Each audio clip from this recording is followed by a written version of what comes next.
The grand palace stood tall and proud, a symbol of the alien queen's power. Its walls shimmered in the soft glow of distant stars, and the grand chambers echoed with whispers of political deals and power plays. It was a place where few humans were allowed, and even fewer had ever seen its inner workings. John Marshall had always been a skilled diplomat. He had spent years negotiating between species, calming tensions, and finding peaceful solutions. His most recent assignment, however, was unlike any he had faced before. He had been sent to the heart of the alien empire, to a palace unlike any structure he had ever seen. The walls were made of a smooth, silvery material that seemed to pulse with energy, the air thick with the fragrance of exotic flowers that bloomed in the palace's many gardens. Marshall had been chosen for this mission because of his reputation for calmness and quick thinking. His presence in the palace was vital to the peace treaty negotiations between humanity and the alien race. The stakes were high, and the weight of his assignment was not lost on him, but nothing could have prepared him for the moment that changed everything. The day began like any other.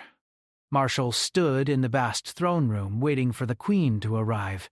He had been briefed on her regal nature, her powerful presence, and her commanding voice.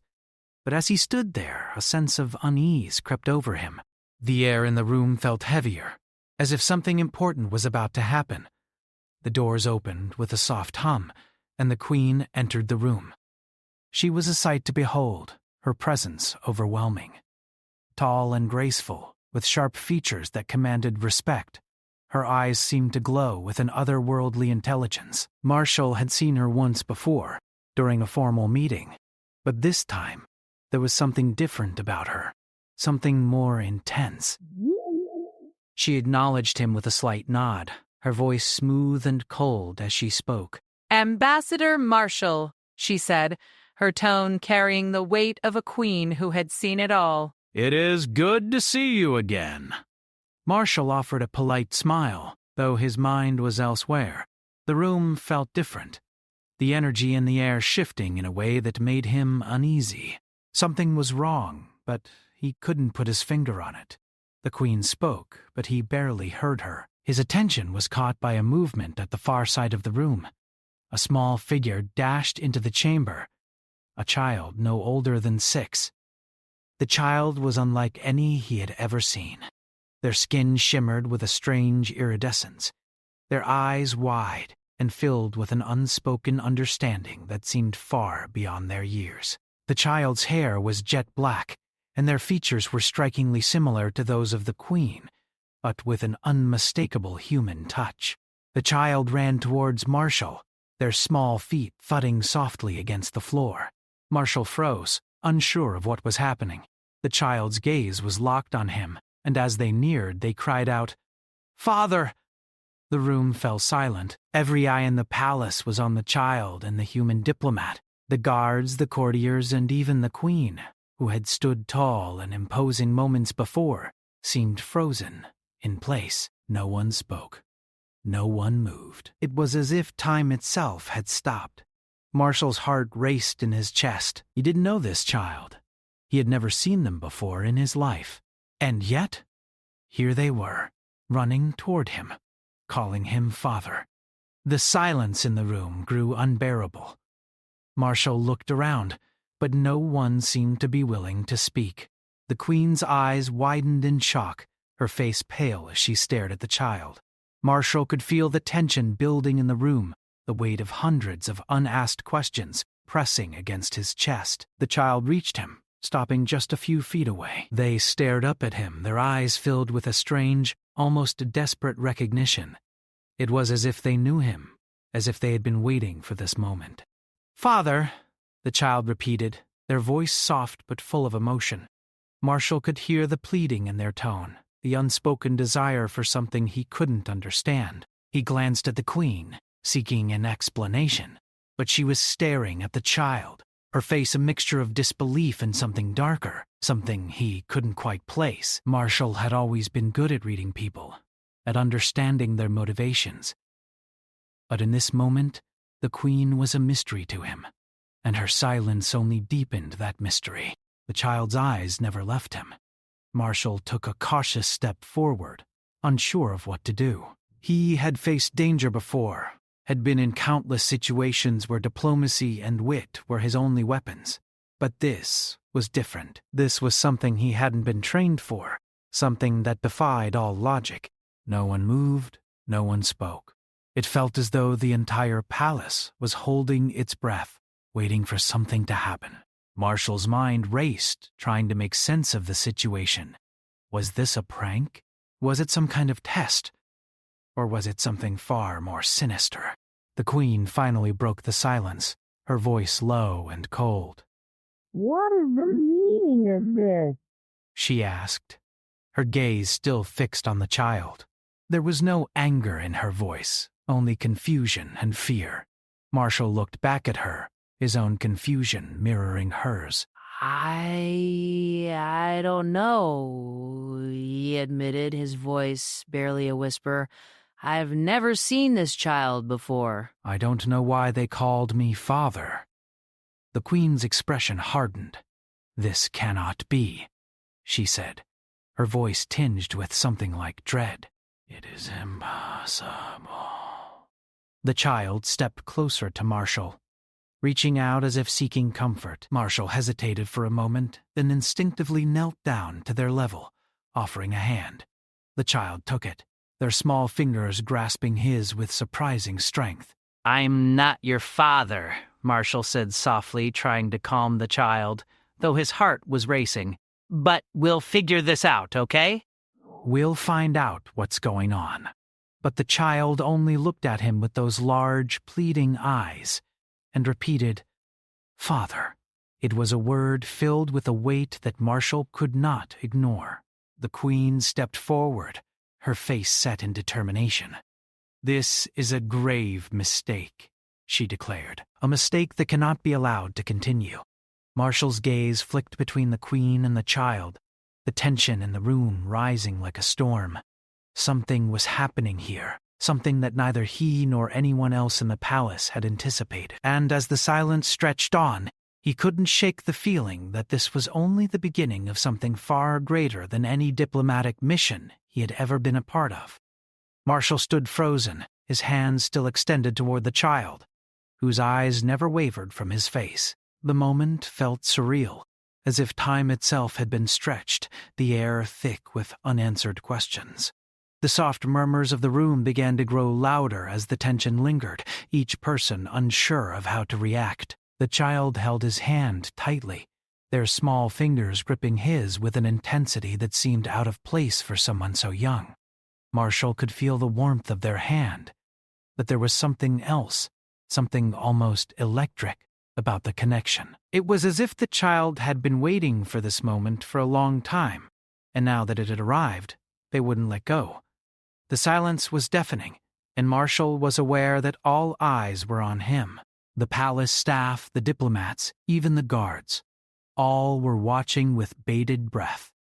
No one dared to speak. No one moved. "Father," the child's voice was a soft whisper, filled with hope and longing. The word seemed to carry an unbearable weight, as if it was something more than just a simple title. Marshall swallowed hard, trying to find his voice. "I'm not your father," he said, his words gentle but firm. He knelt down to the child's level, his eyes searching for any sign of understanding. "You're mistaken. I don't know who you are." The child blinked, their gaze unwavering. It was clear that they weren't confused. They knew what they had said. They had called him father, and they believed it. Marshall could see it in their eyes. And yet, the whole situation made no sense. How could this child, who looked so similar to the Queen, be calling him a father? How had they known to run to him in the first place? The Queen stood a few steps behind, her face a mask of shock and disbelief. Her eyes were locked on the child, and for a moment, Marshall saw something in her gaze. A flicker of fear, a crack in her usually impenetrable exterior. "Remove that child," she said suddenly, her voice cold and sharp. The command cut through the air like a blade. Now. Marshall hesitated, standing up and stepping back from the child. The room remained silent, as if everyone was waiting to see what would happen next. The guards, who had been standing motionless at the edges of the room, now took a step forward, their eyes scanning the child with suspicion. But the child didn't move. They held onto Marshall's hand with an almost desperate grip, their eyes searching his face. The child wasn't afraid. They were confused, yes, but there was no fear in their gaze. It was as though they had come to him for a reason that no one else could understand. I don't know what's happening, Marshall said, his voice softer now, filled with uncertainty. He looked at the Queen, hoping for an explanation, but she remained silent, her gaze fixed on the child. The Queen's expression had shifted from shock to something darker, something that Marshall couldn't quite place. "Let go of him, child," the Queen said, her tone more insistent now. But still, the child did not respond. Instead, they stared up at Marshall with an almost pleading look, as if they were waiting for him to say something, to do something to make this situation right. Marshall looked down at the child, his mind racing. Something was terribly wrong here. He had been trained to handle difficult situations, to negotiate peace, to navigate the politics of alien worlds. But this was beyond anything he had ever encountered. He looked at the Queen again, his confusion deepening. "What is this?" he asked, his voice filled with frustration. "What does this child want?" "Why are they calling me father?" The Queen's eyes flicked to the child, then back to Marshall. She took a step closer, her voice low but steady. "This is not your concern," she said coldly. "This child is a mistake, one that should never have existed." "I told you nothing about this, Ambassador, and for good reason." Marshall's brow furrowed in confusion. "A mistake? What do you mean? Why is this child here? Why are they calling me?" He broke off, his thoughts swirling.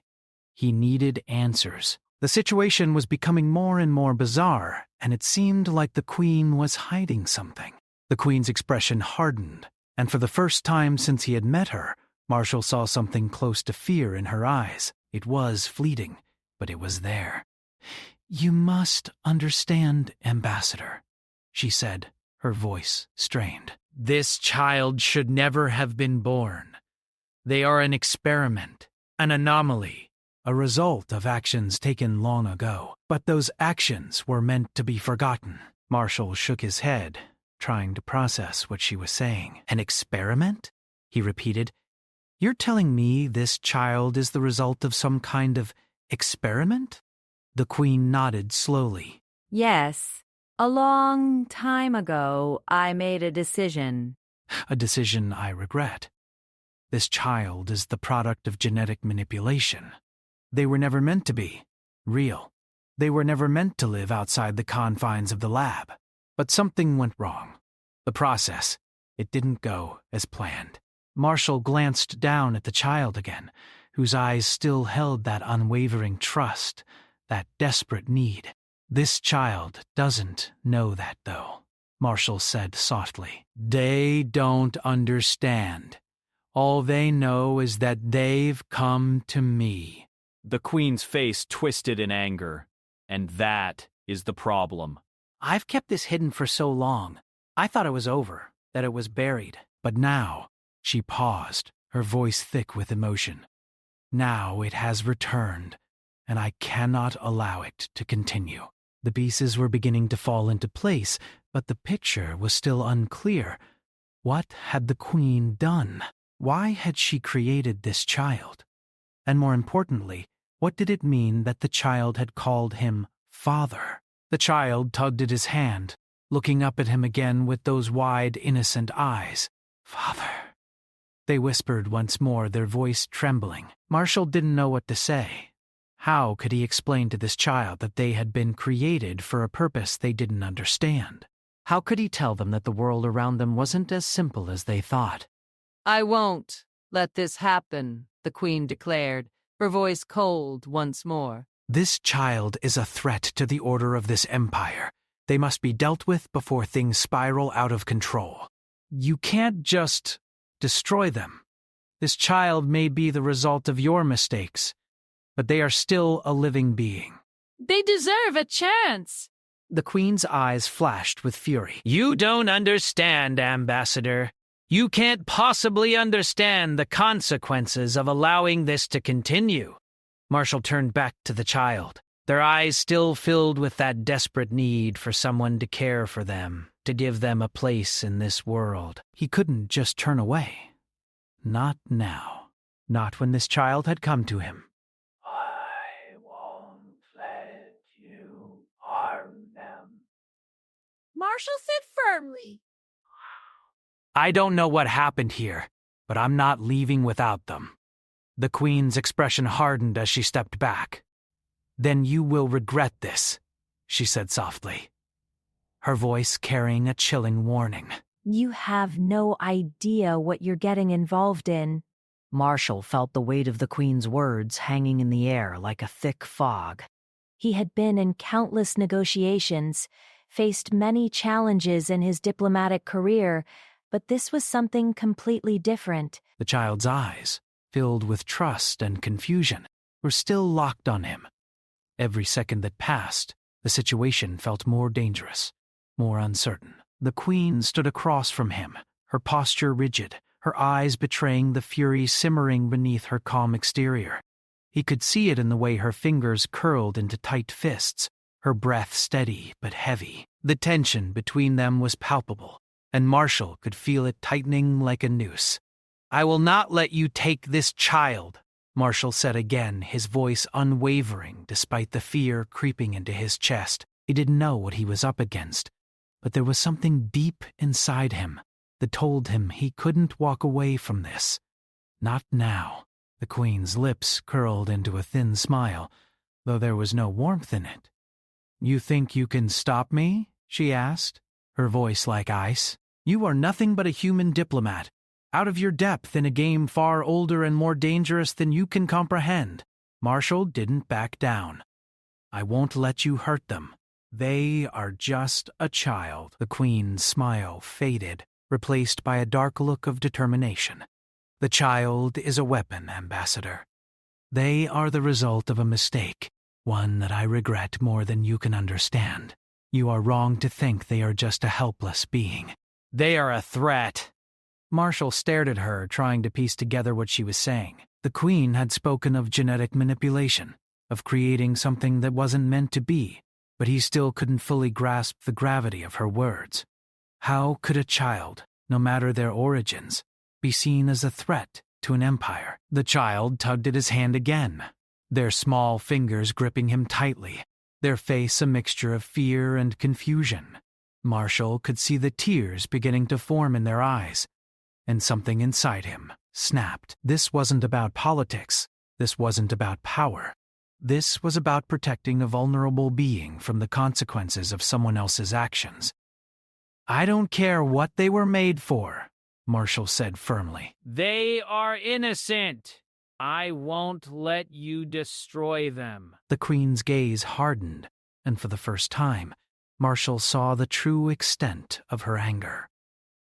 It was as if a wall had gone up between them, a wall built from years of secrets and mistakes, and now it seemed like the Queen would do anything to protect her empire, even if it meant sacrificing the very thing she had created. You don't understand, she whispered, almost to herself. You can't even begin to comprehend the forces at play here.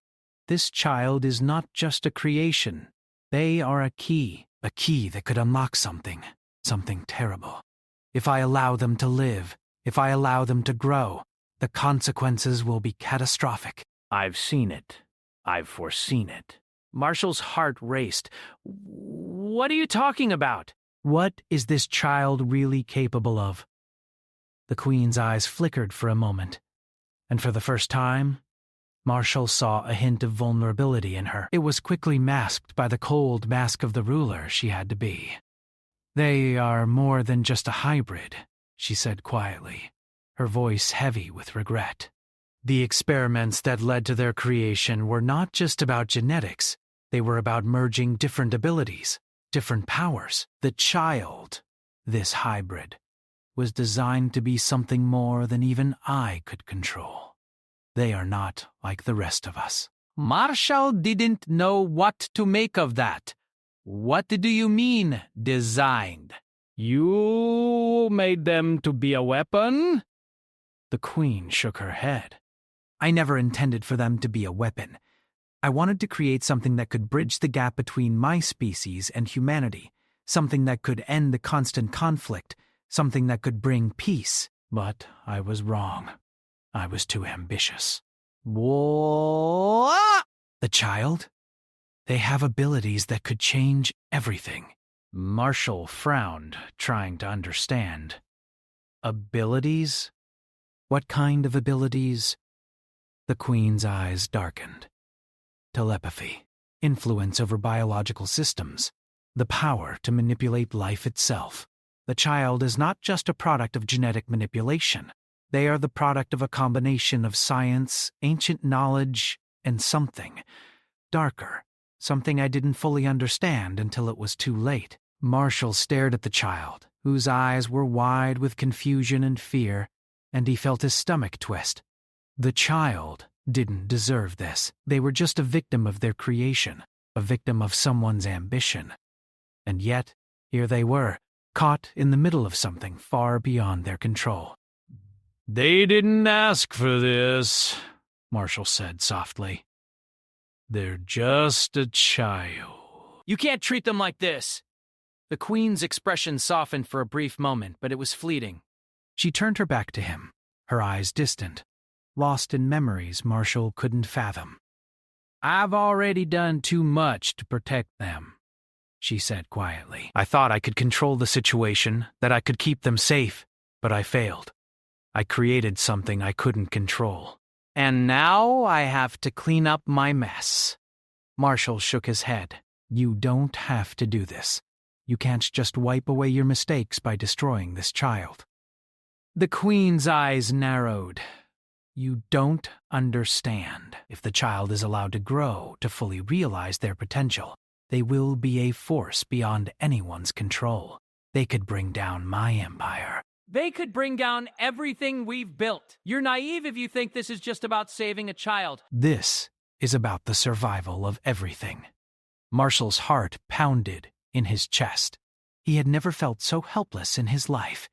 He could see the truth in the Queen's words, but he refused to accept that the only way forward was to destroy the child.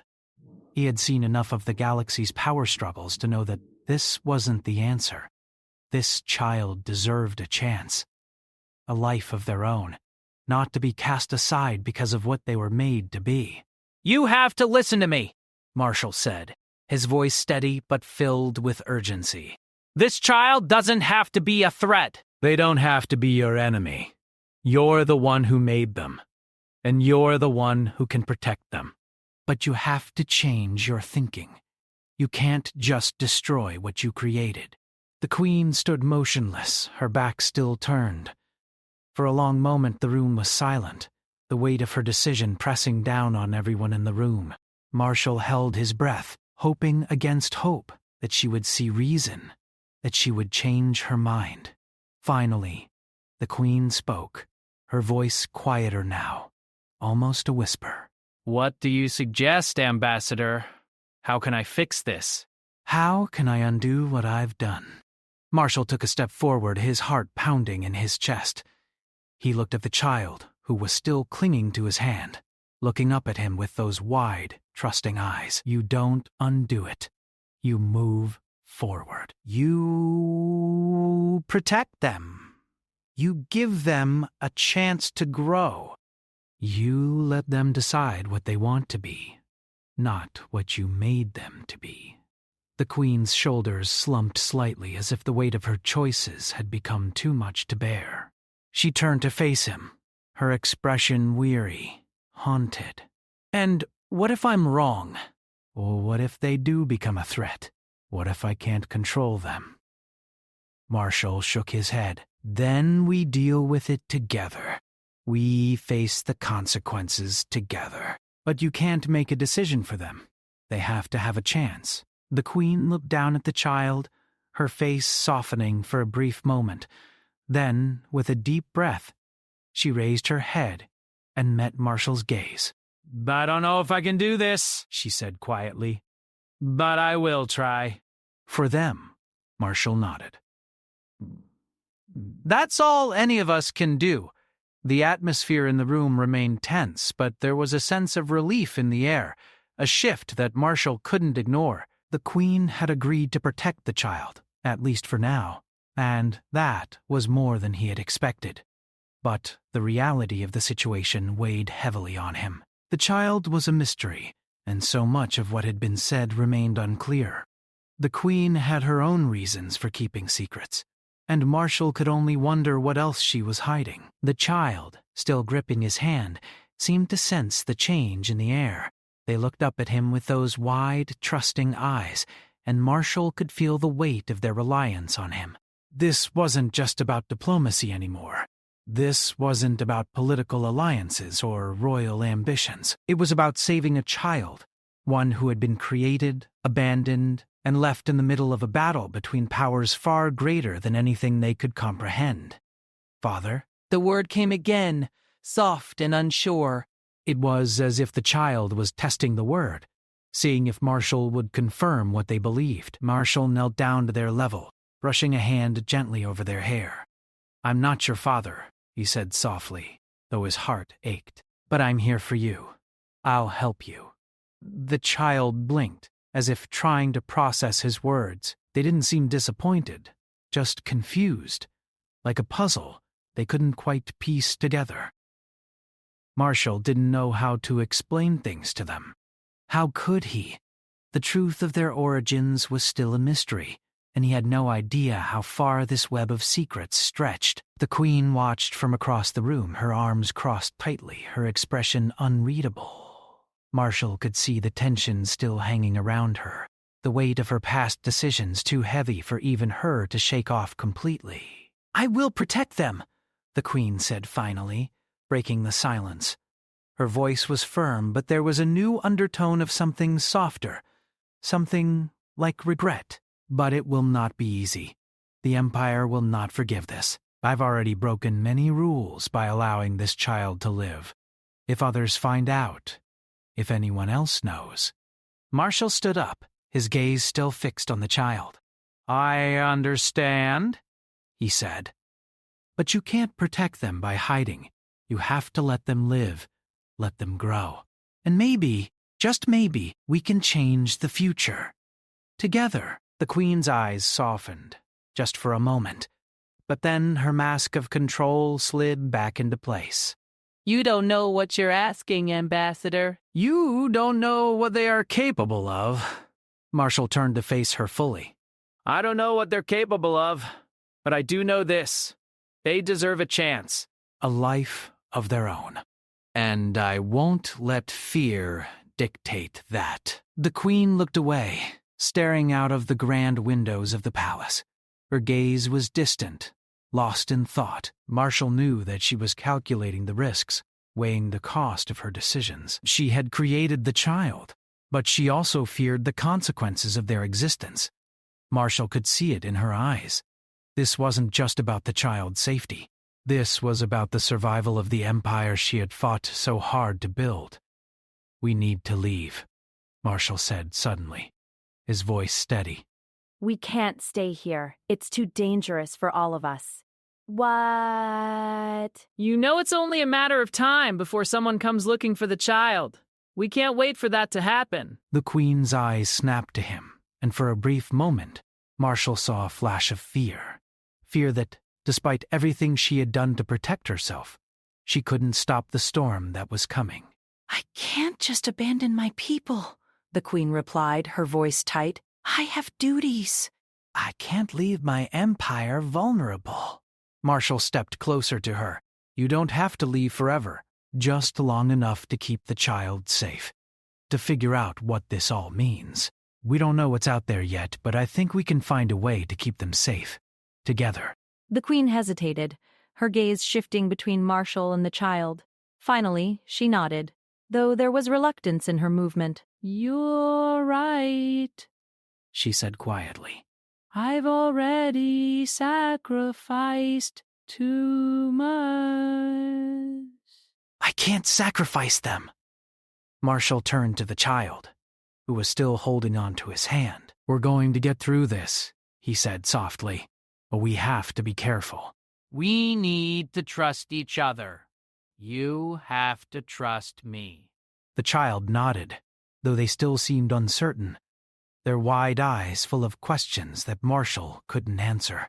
They had been thrown into a world that didn't seem to make sense, and now they were stuck between the powerful forces that had created them and those who wanted to control them. The Queen's voice broke through the stillness. "There's a place," she said, her tone distant. "A hidden location. It's far from here." "It's a place where I can keep an eye on the situation without alerting anyone." Marshall nodded. That's a good idea. We'll go there. We'll take this one step at a time. The Queen turned toward the door, motioning for them to follow. As they made their way through the corridors of the palace, Marshall's mind raced. There were still so many questions. Questions about the child's true nature, about the full extent of their abilities, about the dangers they would face. But right now, he had to focus on the immediate. They needed to leave before anyone else discovered what was happening. Before it was too late, as they stepped outside into the cool air of the night, the palace behind them seemed to loom like a silent giant, its walls holding centuries of history, secrets, and now, fears. Marshall could feel the weight of it all pressing down on him, but he couldn't turn back. Not now. Not when the child was depending on him. They'd boarded a small shuttle, the hum of the engines filling the quiet space. Marshall sat beside the child, who looked up at him with that same trusting gaze. The Queen took the seat across from them, her eyes fixed ahead, her hands clasped in her lap. For a long while, no one spoke. The shuttle glided through the stars, heading toward the unknown. "We'll be safe," Marshall said finally, breaking the silence. His voice was soft, but he meant it. They were going to get through this. They had to. The Queen's eyes flicked toward him, and for the first time in a long while, there was a flicker of hope in her gaze. I hope so, she said quietly. I truly hope so. Marshall turned to the child who had fallen asleep with their head resting against his shoulder. He smiled, though the weight of what lay ahead still pressed on him. They had a long road ahead, but no matter what happened, he wouldn't let go. Not now. Not ever.